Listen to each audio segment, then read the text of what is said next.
Out. Let me ask another question. But I also want to ask you a question. So, I don't know if you just answered it, but what's one thing that you're doing in 2025, because it's December now, that you won't do anymore, but you're going to pivot to doing this one thing differently in 2026?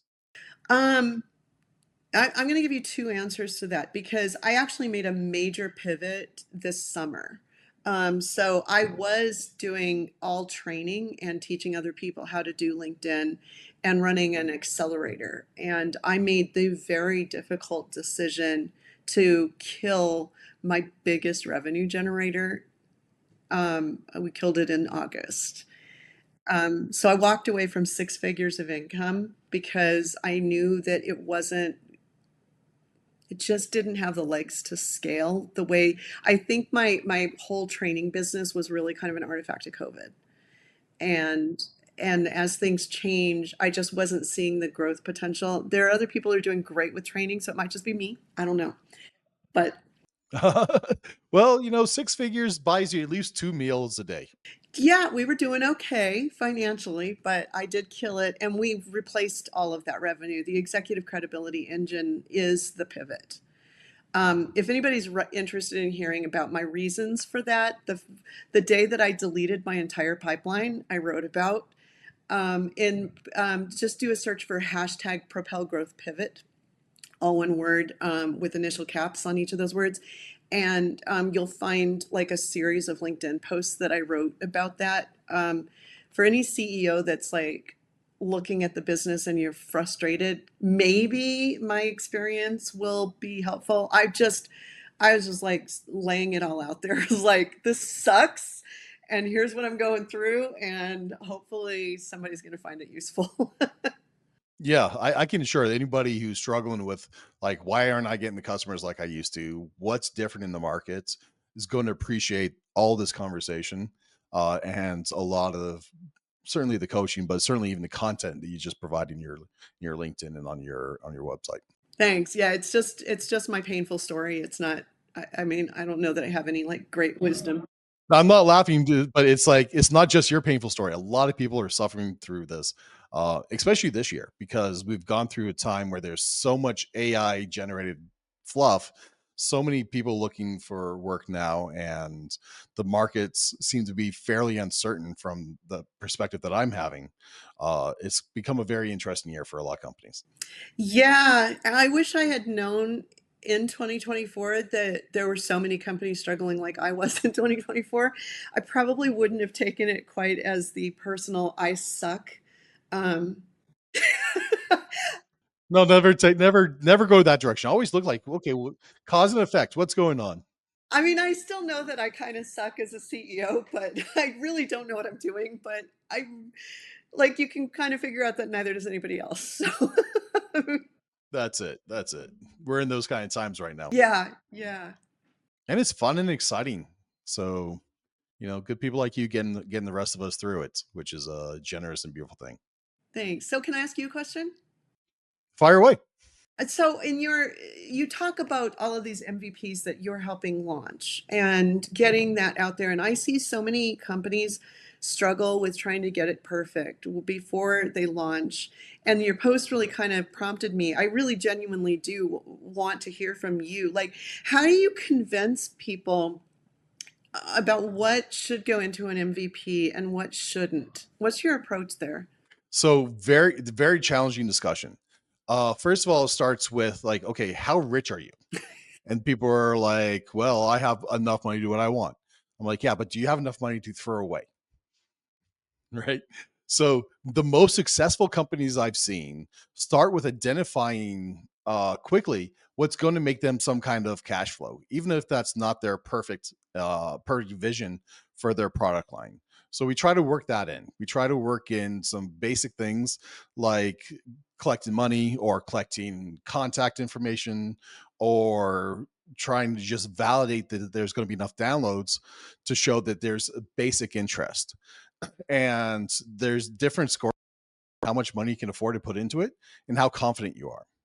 And you can always get more confidence by going through those levels and testing it as you go and moving rapidly. So if I'm able to get out an MVP in 3 days, that is kind of, you can see if it makes sense. We can put on a LinkedIn article and start seeing if there's interest at all, right? I might save you from a $20,000 investment where you're like, well, nobody's actually interested in this solution. I should go in another direction and start feeling around. It gives you a chance. The earlier you are in the process to pivot, the easier it is to pivot, the more successful you're going to be.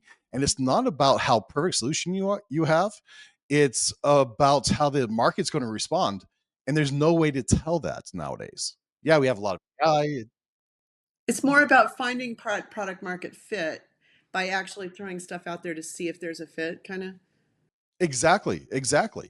And just like the Dropbox example, is these guys who are like mega guys today, you never would have thought that they started like that, or that Netflix started with just mailing themselves a CD to see if it could work and then go into a hotel and wiring up a DVD player to their room's wires, right? You wouldn't know. Imagine that it was so like grimy work, but it is. And this is the most success.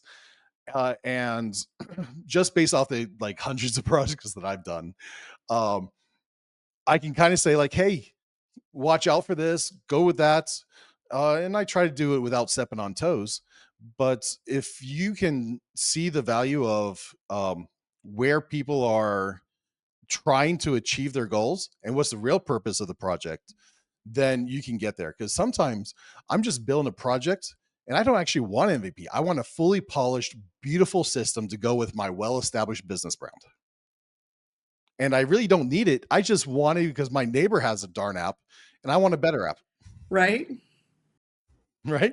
Totally different conversations. You got to tell me this up front. And that's why I kind of joke about it. Like, what's the goal of this? And that kind of rapport building makes it easier to be honest with yourself and to be vulnerable. Yeah, having a third party just kind of asking the right questions, that alone I can see would make a massive difference in, especially in the really early days of a founder putting something together. It's massive. The earlier that you can get feedback and to bounce ideas off with somebody that's not going to judge you and not going to make fun of you and not going to say, well, this one didn't work perfect, now it's not a pushback on me. This is just learning experience. Right.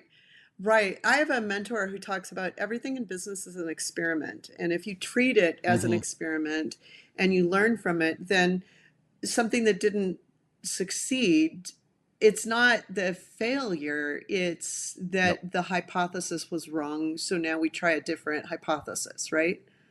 Exactly. And if the client is scared of failure and of how it's going to look, then by just doing exactly what you said, use the word hypothesis. If you make it into a challenge card, hypothesis, outcomes, and what I want to learn from this. Mm. I If you love go about that, that approach, adding the what I want to learn from this, because that also reduces the emotional sense of failure. I love totally that gets rid of it because it's not about success anymore. Anything you do is going to be successful because I'm going to learn from it. I because you're going to love learn that from it. mindset. That's brilliant. A very easy one. Let me recommend a book. Uh, I wish you this is mine, but it's not. Hmm. Value proposition design. Sorry, it's I see you've only backwards. I used just it showed the once or binder. twice. You barely read that one. Barely, barely did a podcast. It took me like 2 months to do a podcast on this book. I love that. It's if you like pictures, Oh, nice. That looks like an easier yeah, book to read and grasp.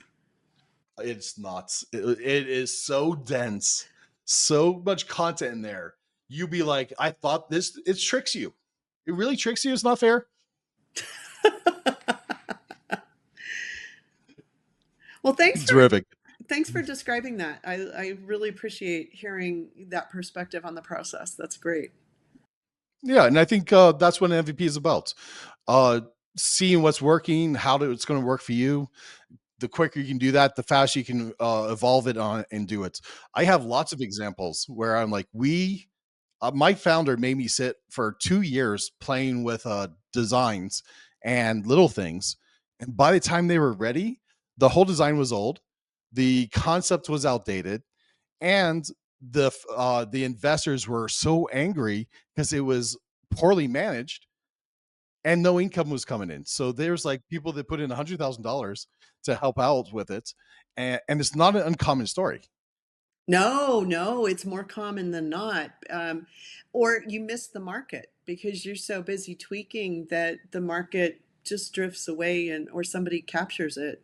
Yeah, yeah, and it happens quick because people will accept not perfect, but they can never accept what was never offered to them. Yeah, I always say perfection is the enemy of progress. Yeah, it's a terrible thing. It's a sin in our industry. Yeah. I apologize. I am going to have to move on today, but this has been such a Yes, no, I understand. Thank you, Candace. It was amazing. Thank you for joining us today. this has been a blast, Phil. Thank you for inviting me. I really enjoyed talking with you. Oh, thank you so much for coming. It was a pleasure for me.